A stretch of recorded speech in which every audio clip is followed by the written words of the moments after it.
fay. Sénégalais moo amul culture. comme ni ko kii saa aussi. di fay vraiment li mu warloo ak état li mu warloo ak xam nga tey dama lay jox benn exemple même les petites entreprises en fait wala boo demoon même si suñu ONG yi les bureaux d'études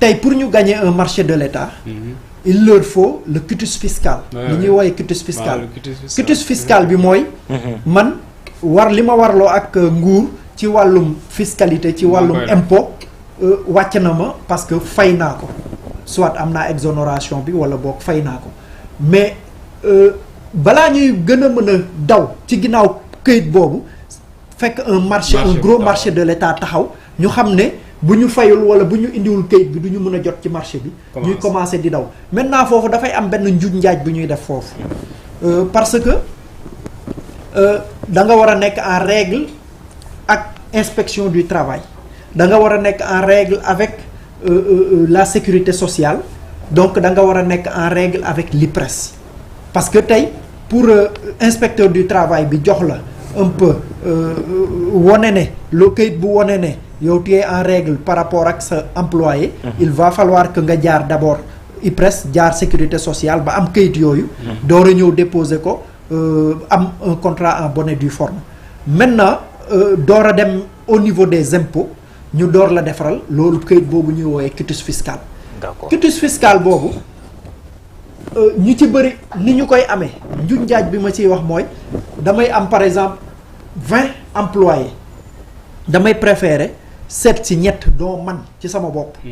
ak secrétaire ba ak kenn ci kii ñoo xam ne en réalité seen salaire demewul noonu ñetti nit yooyu ngay dem déclarer au niveau du fisc au niveau déjà des institutions IPRES sécurité sociale dem defal leen ay contrat en bonne et due forme yóbbu loolu pour wane ne je suis en règle alors que yow amuloo 3 employés tu as au moins une vingtaine d'employés pour dire que njuñ njaaj boobu dafa yàgg ci entreprise sénégalaise yi moom laay wax ne xëy na dañ ko dul woon fay dans la mesure où tout le temps ñu ngi doon bénéficier de largesse d'où le paradoxe man tout le temps qui me traverse la tête mooy l'aide à la presse pourtant chaque année nguur gi génnee ko jox ko presse pourquoi bu ñu demee ba xam ne impôt bi daf leen nar a fat ñu ne ko li ñu war a jox delloo nañ la ko jël ko comme impôt ñu jël ko donc mun leen a exonérer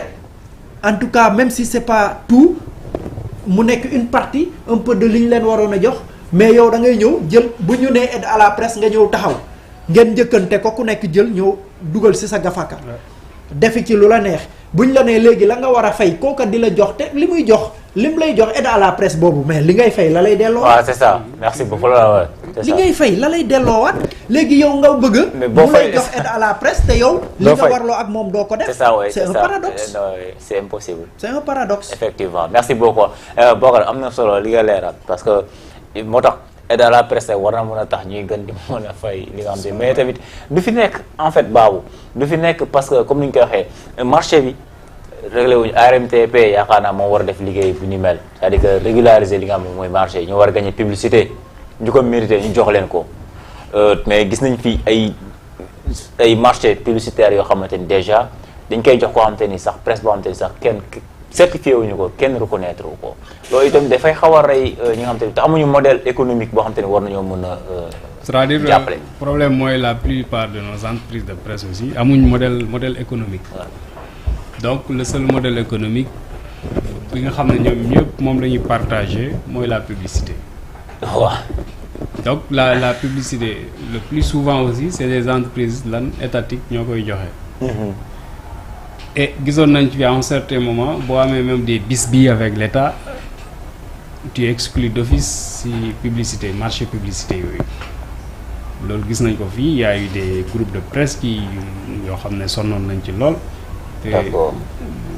daloon na leen léegi je pense que combat bi mooy fi ñu waroon fu presse bi fi mu waroon les entreprises de presse fi ñu ko waroon accès mooy sur le marché kii nu mu tuddati sur la publicité par exemple tey comme à l'image de la France comme ça se fait en France au lieu que publicité bi tey ñu koy jox les médias ou bien la 80% de la pub ñu koy jox les médias publics parce que ñoom déjà ils ont le soutien de l'État bon ils ont le mais de toute façon c'est des médias subventionnés man mii yow mii keneen ak keneen xaalisam da ciy jam mais publicité yooyu ma marché boobu ñu partagé ko entre la presse privée ñoom nga xam ne d'office ñoom ñooy moom kii boobu marché publicité yooyu que ça soit les entreprises publiques et les entreprises privées je pense que loolu peut-être dina bu ñu ko doon def dina loon alléger tuuti dina loon mën a dimbale tuuti entreprise de presse yi ñu mun a financièrement taxaw quoi. D'accord. Parce que la plupart comme li ma wax dañuy manqué modèle économique. Le seul modèle économique mooy la publicité. D'accord mais ci boo ko modèle économique bi mais est-ce que gisoo itam parce que fii Sénégal moom l'info est gratuite. waaw mais yenn fois nga dem yow xam nga déjà ba nga wàcc sur le terrain nga injecter beaucoup de moyens def ci pour reportage bi jaar yoon. C'est vrai. Mais après doo ci am ay retours doo ci am ay recettes. donc normalement loolu itamit. L'info c'est vrai que au Sénégal l'info est gratuite. Bon ce qui ailleurs ce qui ne l'est plus par exemple tey boo demee par exemple en Europe beaucoup de médias les informations n'est plus gratuite. Tu es obligé de s'abonner. C'est clair. 1 euro par mois. C'est clair. Bien que des fois yenn articles dañ koy coder tu payes. C'est clair. Tu payes pour avoir l'information pour avoir accès à l'article. Oui. Et même gis naa benn modèle bu intéressant en Allemagne mais aussi loolu foog aussi en amont foog nga am un média très crédible. waaw assainir aussi secteur bi. parce que gis naa benn média en Allemagne ce qu'ils font. Mais c'est un média tellement crédible que c'est une radio quoi c'est un média tellement crédible lu ñu la wax loolu jàpp ko téere comprendre ñoom ce qu'ils font. Ils proposent waxuma c'est même pas un abonnement mais ñëpp ñu leen di déglu maanaam ñu am seen sympathie ils te proposent par exemple en revanche jaayuñu la information bi quoi mais dañ lay proposer benn nu mu tuddati tu fais un geste quoi. si léegi geste bi mais ça dépasse pas 10 euros ça peut commencer de 1 euro à. comme dans participation rek. waaw à maximum 10 euros. D'accord. am na nu ñu koy woowee fàtte naa quoi.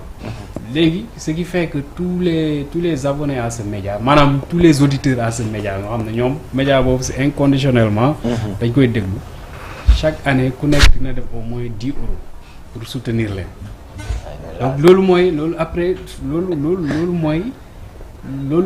mooy la force de ce média. C'est ça. Parce qu'en ce moment imagine sur combien d'habitants déjà ku nekk def 10 euros déjà c'est ça couvre les besoins du média. C'est quelque chose boobu ñoom boobu mooy seen noonu la ñuy def ñoom. boobu mooy seen modèle économique. moom noonu lañ koy def. mais fii donc fii par exemple on pouvait un groupe de presse comme tey Presse Afrique mënoon na ne par exemple à chacun de ses lecteurs par exemple chaque mois ou bien chaque kii nga def 100 francs sax. participer 100 francs. nga def 100 francs sax pour avoir accès à l'information au site même de Presse Afrique. mais ça coûte rien alors vraiment ça coûte rien. nit ko du ko gaañ du ko yëg te aussi ça permettrait à Presse Afrique tey mu aussi jël en charge yenn kii am yi. waaw pour gën a renforcer qualité d'information bi aussi. c'est donc ne serait-ce que juste pour la qualité de l'information. chaque lecteur de Presse Afrique. c'est une bonne idée 100 francs pendant chaque mois. donc loolu du ko yëg du ko wàññi dara. ba pare il participe même à la création d'emplois effectivement à Presse Afrique et même à la pérennisation de l'emploi. Effectivement. Donc c'est juste un exemple que je donne quoi parce que ça se fait dans beaucoup de pays. Effectivement. C'est des pays démocratiques yoo xam ne c'est des pays yoo xam ne tey peut-être ñoom xam nañ la valeur de l'information. Effectivement. Voilà. Effectivement mi ngi wax développement endogène comme participation inclusive mu nekk lu am solo sax mais malheureusement est-ce que dina yomb Pape Bokar ci